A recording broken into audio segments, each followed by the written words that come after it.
Breaking news! Pahayag ng Malacanang na bukas si PBBM sa pakikipagdialogo kay BP Sara Duterte umani ng samot-saring reaksyon at komento sa mundo ng social media.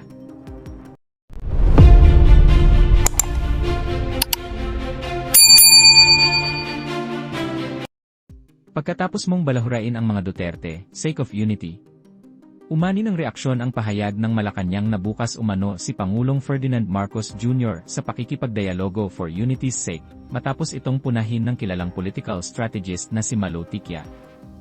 Ang naturang pahayag ay unang inilahad ni Presidential Communications Office Undersecretary Claire Castro, na nagsabing bukas ang Pangulo sa anumang diskusyon, maging sa Vice Presidente, alang-alang sa pagkakaisa.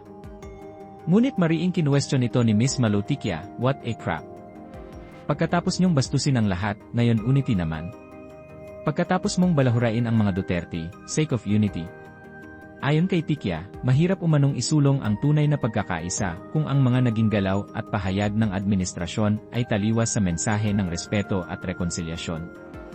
Ang reaksyon ni Ticya ay sumasalamin sa patuloy na init ng tensyon sa pagitan ng kampo ng Marcos at Duterte sa gitna ng mga isyong politikal at pambansang usapin. At kung kayo naman ang tatanungin mga kababayan, ano kaya ang inyong reaksyon at komento sa balitang ito?